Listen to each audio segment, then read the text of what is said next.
Alright guys, so I'm back once again today talking about one of my favourite franchises, and that is Scream. Today I'll specifically talk about the newest, which is number 6, where I go through the making of the film and my thoughts on it. So yeah, there will be spoilers, and if you're still here, let's have a look into this newest installment of Scream.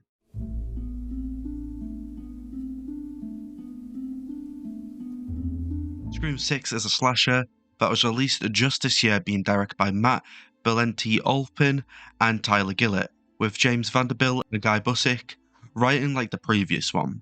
It is mainly a direct sequel to Scream from last year, but again is the 6th film in the franchise.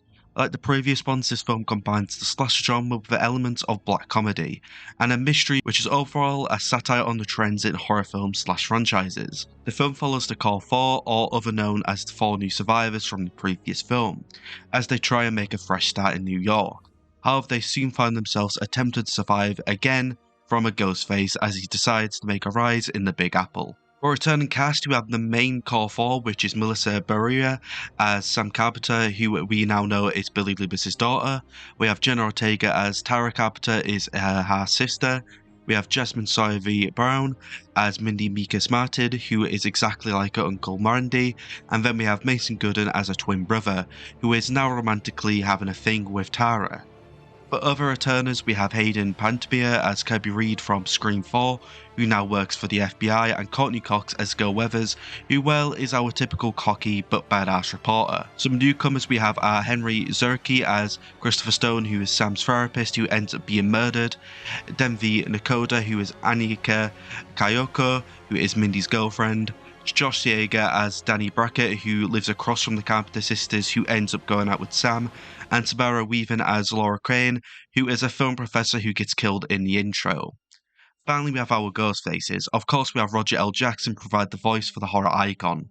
We then have Dermot Mulroney as Wayne Bailey, who is actually Wayne Kirsch, the father of Richie, who was one of the previous ghost faces in the last film, who is looking for revenge as he goes under a new name as he transfers as a detective to New York, where the sisters are. Jack Champion plays Ethan Landry, who is actually the other son of this killer, using a fake name once again as he is Chad's roommate. Then Liana Liberto plays Quinn Bailey, who is another part of the family, who is specifically the sister. So essentially their father and daughter both as killers and also in fake aliases, where she now is roommates with the sisters. We also have another 2 Ghostface they have to kill in the intro, with one named Jason Carvey, who is played by Tony Ravoli, who is a classmate of the students where him and his roommate were going to finish Richie and Amber's quote-unquote film, but Jason himself decided to kill their professor since he just couldn't wait until they killed the sisters. And of course, last going through the Ghost Faces is the OG, Skeet Ulrich returning once again as the original 2 Ghost Faces, Billy Loomis as he appears in Sam's visions like the previous film to protect her. Now, let's get into the making of this film.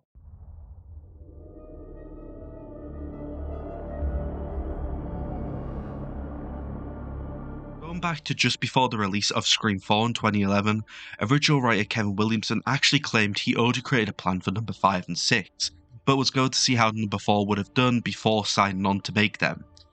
He did then come out and say 3 years later in July 2014, though, that yeah, he did intend on creating a trilogy out of number 4, but it didn't go the way he hoped, while saying if there was future entries ever for Scream that he probably wouldn't be involved, since at the time Wes Craven and his team unfortunately stopped working with him.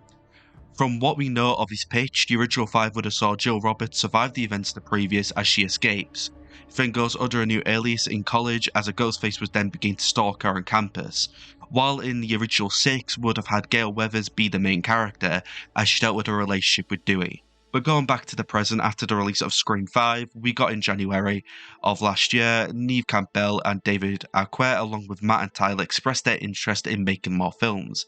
In hindsight, I think David more just said this not to spoil that Dewey would die in number 5 during the promotion of that film, though Cox would then express her interest in doing a sequel while promoting her new series named Shining Vale in March 2022. The film was officially greenlit on February 3rd by Spyglass Media, with directors and writers returning. By the end of that month, Campbell was then approached for the film.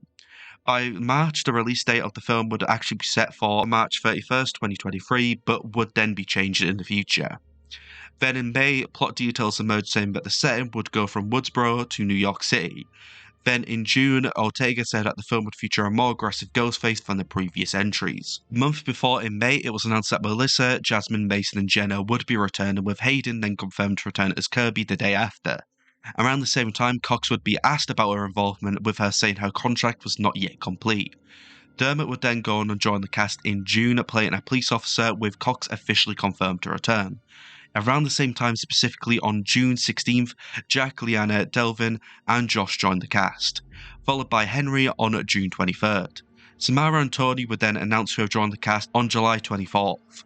Now let's move on to the biggest part of this film's making. On June 6th, it was announced that Campbell would not be returning as Sydney for this film, with the actress making a statement about her contract and salary negotiations with Paramount Pictures. She would go on to further say a few weeks later that she could not bear walking on set and feeling like she was being undervalued and underpaid. She also felt that she would have been given a better offer if she was a male actor. This is completely fair to me, since she did spend the last 26 years in this franchise, with it being a real shame that it ended up like this. Quert would go on to state that he would obviously love to have seen her in the next Scream, since it wouldn't really feel the same about her character, but did understand her decision. Current stars Jasmin and Melissa, along with former stars Emma Roberts, Sarah Michelle Gellar, Matthew Lillard, and Jamie Kennedy, would also come forward and support the actress's decision. Cox would say in March this year that she did miss working with her. The company Radio Silences themselves said in December 2022 that her absence did affect their original plans greatly, but decided to use the change as an opportunity to focus more on other characters, specifically the new survivors from the last film.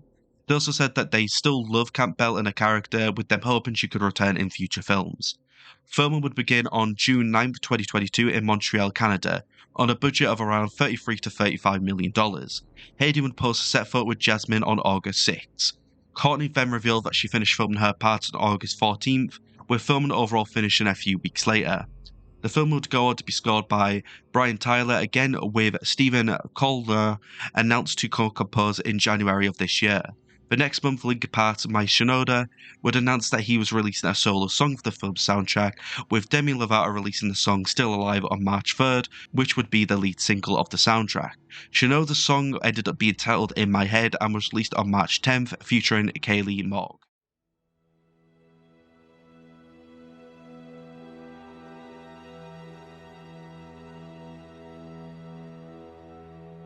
The film had its world premiere at AMC Lincoln Square Theatre on March 6th, and was then released in the US on March 10th.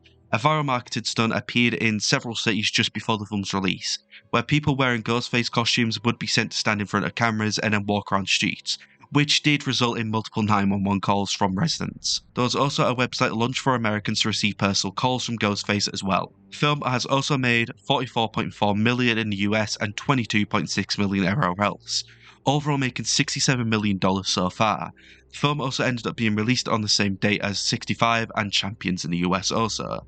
Critically, Rotten Tomatoes is giving it a 77% from 235 reviews, and Metacritic giving it a 61 out of 100 based on 52 reviews. Now on to my thoughts.